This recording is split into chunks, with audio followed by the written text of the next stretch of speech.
Thank you.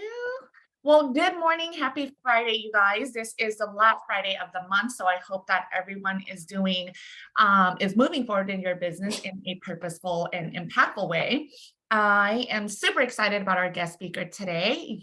You probably seen him in running around in our market, but you haven't met him personally. So I would like to introduce you to a friend of mine, Zach Deaso, the team leader of Rancho Palos Verdes. So welcome, Zach, and thank you for your time.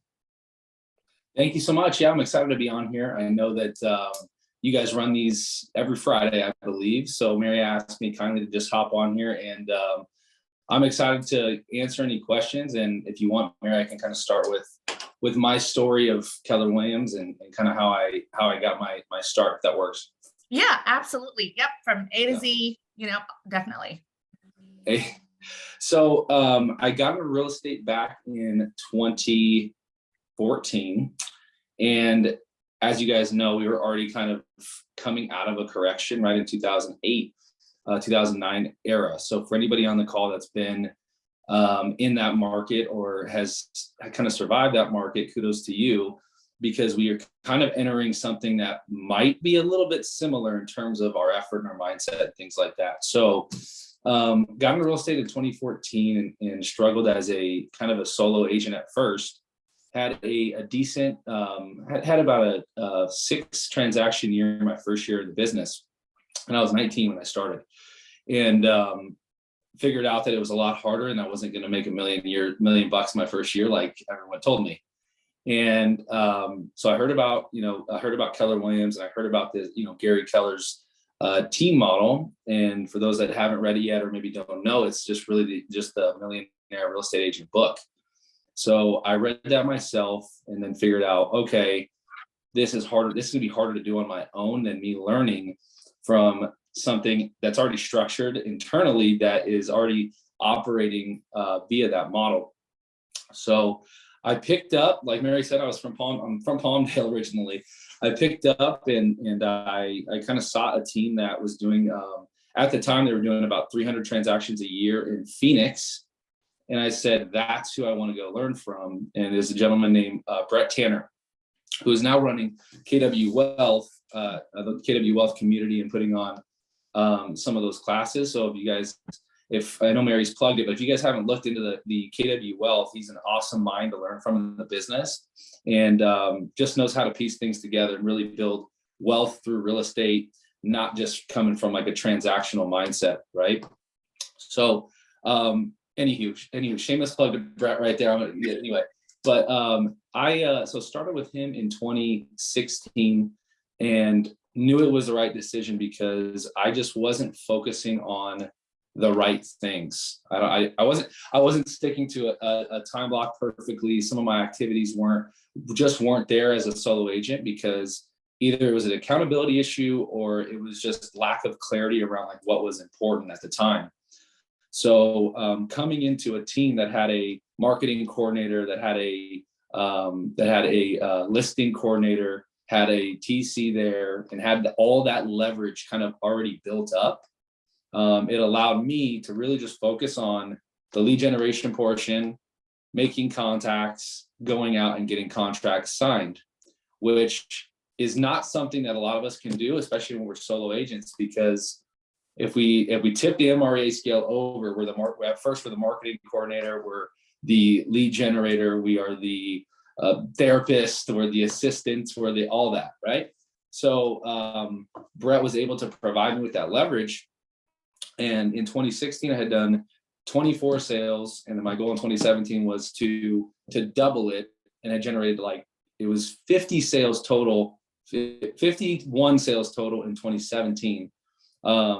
And it was just staying consistent and staying disciplined. And that's kind of how I got, I guess, recognized, if you will. But then I decided that I kind of took a role with Brett that I wanted to help agents and help agents do what I did.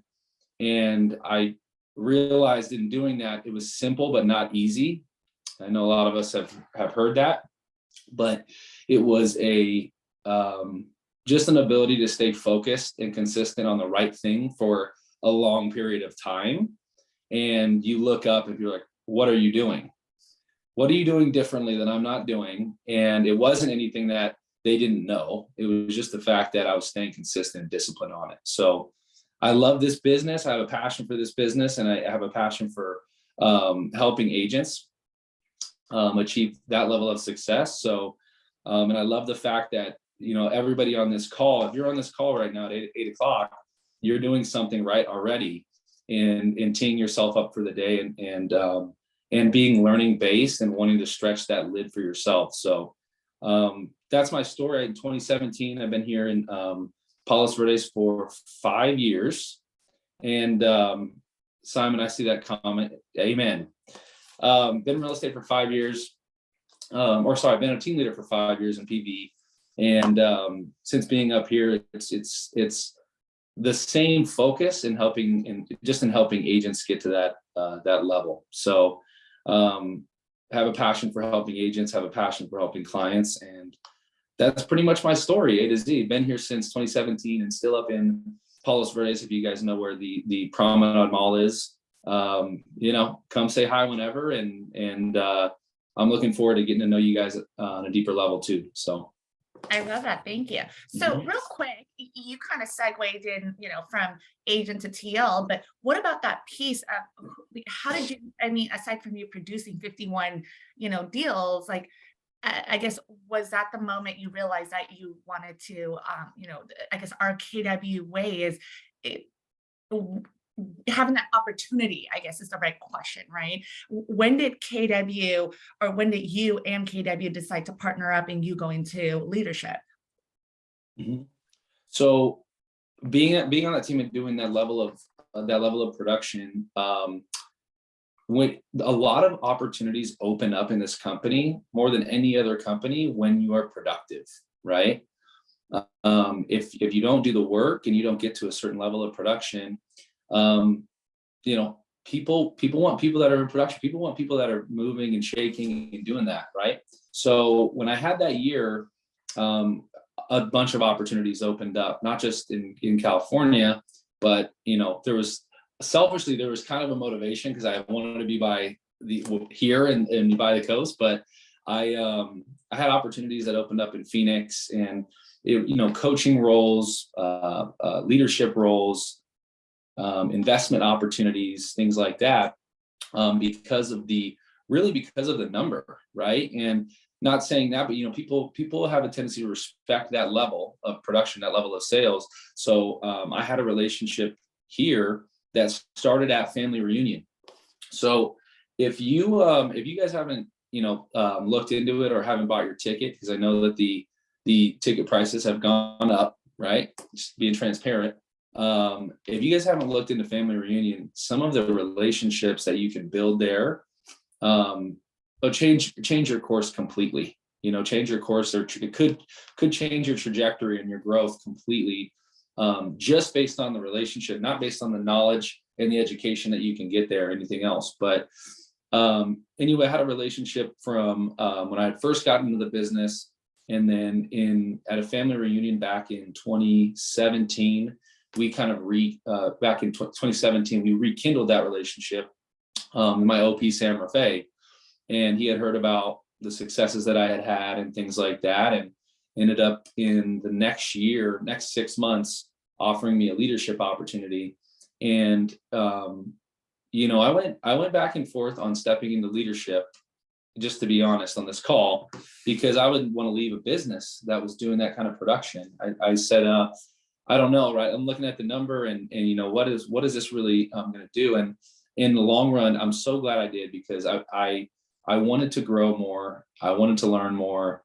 I wanted to have, you know, everything all the tools that I could have to always be successful in building a team, in scaling, you know, kind of an investment team, which is what we did in Phoenix. And then also just the running a business part of it, right? Is a lot of us don't think about that part of what does it mean in real estate to actually run a business, right? Run a profitable business, and what it takes. So like it all the way down to tracking our numbers, running and operating on a P&L, looking at that on a monthly basis and seeing like where you're getting your returns. If you're spending any money in this business, like what's your return on it, and getting to know a little bit more about that side of things. So anyway, I had that opportunity presented to me and put some thought into it, and then came in 2017. And there's something to be said about, your leadership lid, right? If you guys have heard about that, John Maxwell, things like that. But get yourself into as many uncomfortable situations as you can, and promise you it'll benefit you, right? So anyway, been here for 5 years, and there's been amazing times, and there's been times like right now where I'm sure a lot of us are feeling this market shift, right? Where sales are a little bit lower, things are not landing in our laps as much, and we're having to get creative and pivot on how we're actually, getting leads and actually, building up our databases, because the sphere of influence or the neighbor or whoever was at the party is not coming up and asking us like, hey, you're in real estate? Like, okay, rates are at 2 3/4. Perfect. Like, let's get pre-qualified and let's move. So we have to find the people that are really, having life events right now. Some of the things like, not to go dark, but death, divorce, family changes, things like that, right? Like those are the people that are really moving right now. And if you don't believe me, like look at the inventory numbers of like 2.5 months supply, right? Those are the people that are actually moving. So getting creative about that. Anyway, I won't go down that rabbit hole, but ultimately, get yourself uncomfortable and stay the course, and you'll be successful, and opportunity will come and opportunity will find you, especially with KW. Yeah, I love that. Thank you. No, that was amazing. Thank you very much. Here's one for you. I'm a brand new agent, or in the industry. Doesn't matter, where I'm from, which broker I'm with. What would you say that you would tell me? In regards to what as a leader within KW. Nobody is going to do it for you, Mm-hmm. right? So it doesn't matter how great a coaching program is. It doesn't matter how great a mentorship program is, or a team is. You have to do the initial work to get the plane off the tarmac. And if you don't have the sphere of influence or the connections or some type of Rolodex that is going to yield you enough referrals and are willing to use you as an agent, you have to prospect, right? You have to prospect. And it doesn't necessarily mean that it's just going and cold calling or just going and, knocking on a million doors. There's a million different ways to do it. But if you're not making contacts and building relationships daily, right? Not, oh, I did door knocking today and, I'm going to go and, take a class and not hit my numbers. It's like, figure out what a day's work looks like for you. Like, what is the result you're looking for in a day's work, and hit that every single day. So give you an example. On our team, right, we scaled back all of our goals, and everything from closed transactions, closed listings, closed purchase agreements, all the way right down to how many contacts we needed to make. But we always held ourselves to it like a KPI, which, if you guys have heard that before, like key performance indicator. And that was, we have to find either one of two of these things, which I'll tell you, or at least an appointment a day, right? So it was either 2 nurtures, so 2 people that we've added into our database that are motivated to transact or do business with us in the next 12 months. So if we got that on the phone, or if we got that, whatever, open houses, door knocking, we knew when we were reporting our numbers daily, like, okay, we hit a full day's work, we got those nurtures. Or if we set an appointment up with anybody that's motivated, then that was also a win too. So for a new agent, I think it's hard to get clarity on your approach, right? And sometimes that's clouded because there's a million things that are getting thrown at you and things like that. But focus on making the contacts and focus on your approach on how you're going to talk to as many people as you can about real estate, right? And sometimes it's hard because we don't want to talk to our sphere, but those are really the people that want to help you, right? So my first transaction in the business was actually it was a former boss that I had that worked for the city of Palmdale. And I just shot out the most, like, looking back, it was the most impersonal text ever. Like, it was like, hey, I'm in real estate, help me. Like, I need a deal, right? And it was like, he responded with, hey, like, I didn't even know you were in real estate, but we actually are looking. But looking back, you don't have to be that, it's not really what's in it for you. But if you were to just go through your contacts, and Jason Abrams and Mark King just talked about this at that event. But if you were to just go through your contacts and text everybody in your contacts, how are you doing? How are things? Right? They're going to go longer, but they're going to realize that you're in real estate if they don't already know. Right?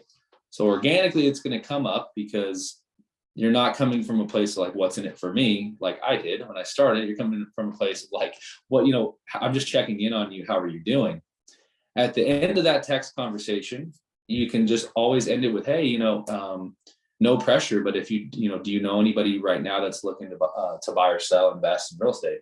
And if you were to do that as a new agent to most people, if they did that to all their contacts, they'll at least have a few nurtures, they'll at least have a few nurtures that they can move into their world and then follow up with. But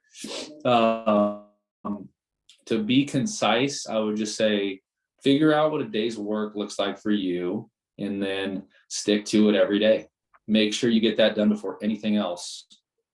Any other training, anything else that could distract you from that, make sure you get that done first as a priority and stay consistent on that.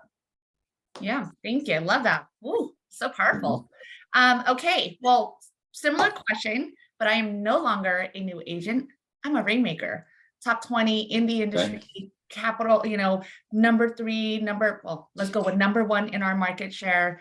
What would you tell me to do? What are some of the tools, the resources, where Keller Williams is all about models and tools and resources. How would you tell me to move forward with my business? And how does Keller Williams get me to the next step? So I want to supersede me. I want to supersede my business. Yeah, as a rainmaker. So top 20, which I'm sure we have a lot on the call. As you guys know, like looking at the numbers, we hear a lot about this market shift. The number one thing is to cut expenses right now, right? Like if you're running a team, look at anything that's generating you a return, any lead source or anything like that that's making you money or generating you a return that makes sense, and obviously that's going to work. But anything else that is miscellaneous, cut it right now. And I got this from Brett originally, but I go through it's every 6 months. I cancel my credit cards.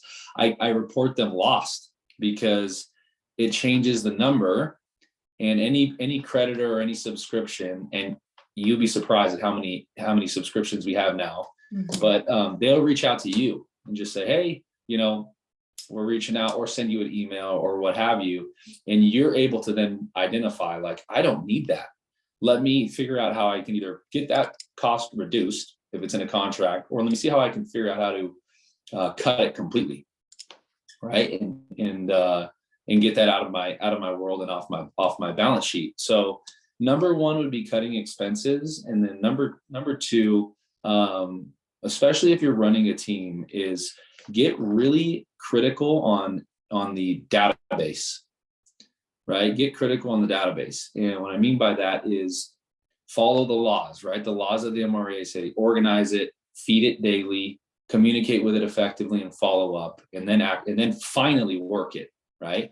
Work what's coming out of it. So go through, and if you have that, a 1-3-5 put together or a business plan, a system that you need to have on there, and needs to be like a page, is what happens to every person that comes into our world, right? So if I'm running a team or I'm running just a solo business, and I meet someone at the grocery store, or I meet someone at an open house, or I get a referral from a past client, right? What tends to happen is we treat every one of those people that come into our world a little bit differently based on the source, right? Organically. And you have to, I mean, it's relationships, but there needs to be a base of, in a process of everybody who comes in at the top of the funnel, what they're seeing, right? And this is what Brett and I got really purposeful with. And then it turned out, after 6 months of cold calling, we knew that everyone had to be on a neighborhood nurture. And we kind of adjusted the frequency based on their timeline and their motivation. Everybody was going to be getting a video from us once a month. And anybody who was motivated in the next 12 months was going to be getting either a weekly, a bi-weekly, or a monthly phone call, checking in to make sure that they got that neighborhood nurture, right? I have this whole thing written out, so if anybody wants it, I can send it over. But it was very easy just to follow and police that, and you can do it in KW Command. But making sure that you have something thought out for anyone who comes into your world, and how you're going to communicate with them. And if it wasn't that complicated, it was that email, right, sending them homes, and then it was a call that was, we had deemed either how frequent and how intense we followed up with them based on their timeline, right? But what tends to happen as agents is, if you don't have that plan written and you're not following that every single day and living in that world, people slip through the cracks. And then you prioritize someone because you went on a showing, and that day you came back to the office and you forgot to get them on that plan, right? So people end up slipping through the cracks. And this is really important when you're lead generating and you're in a rhythm and you get to more than 100 people in your active pipeline, right? So in 2017, when I had done the 50 sales, I had gotten to like 120 people that had committed or told me they were going to do something in the next 12 months. Well, how do you think I would have handled that if I didn't have them all on the same plan, right? So it was easy to, and then you move people from, okay, they're 6 to 12 months out, now 3 to 6 months, now 0 to 3 months. So you just move them down the funnel. But anyway, that was the most important part of what we were doing, because as we got to a point with lead generation, we realized if we do this effectively, then most of our conversations come from follow-up. They're warm conversations now. Like, it started with absentee owners, notice of defaults, expireds, all those things, right? All of our calls started there. But I'm sure some of you guys on the call, and we'll do questions. I see some stuff popping in the chat, but most of you guys on the call can agree, like, who would you prefer to call someone that you've been following up with for 9 months?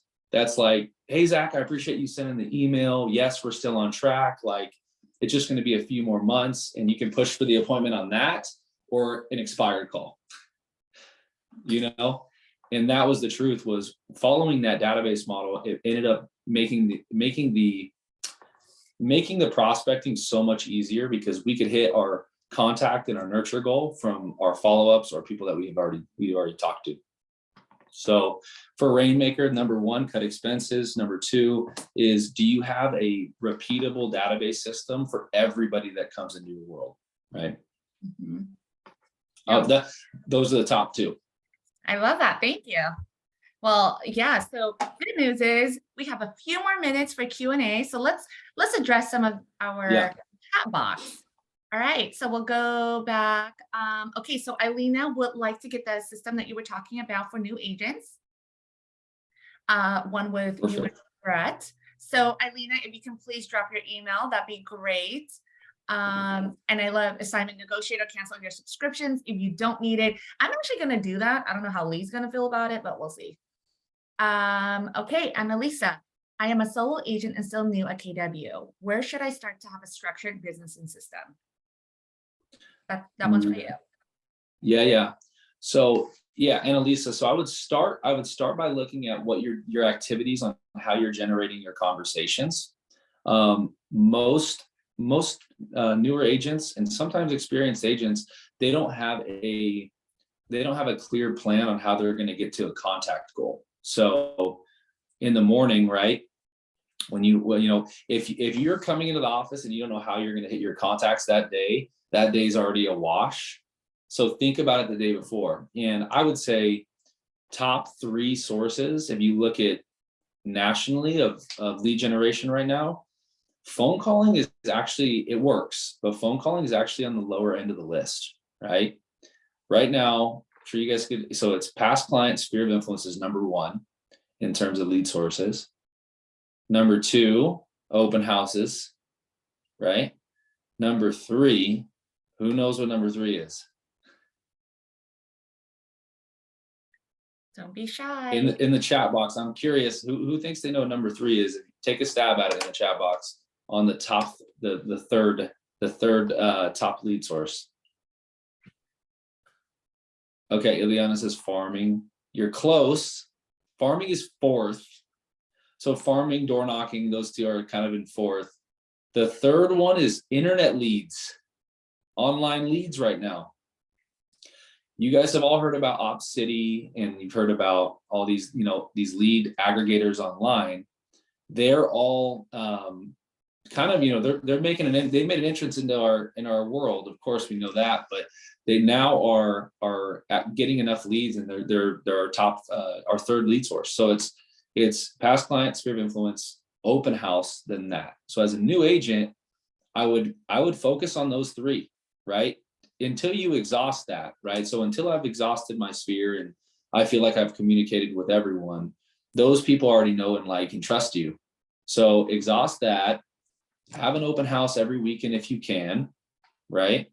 And there's ways to have good open houses, and there's ways to just stick a sign in the yard and do that. So I saw like Christina, you had put door knocking. So if you guys are going to have, be doing open houses, anything that you do to simplify things, give it 100% of your effort, right? If I'm having an open house, do everything. We're posting on social media. We're door knocking 100 doors, right? We're circle prospecting if we can too, right? All before the open house. So the activities before the open house are really what would be, the most important over the open house. The open house is just you sitting there and hoping, right? Like the open house is just me sitting in there, like I'm hoping someone comes through.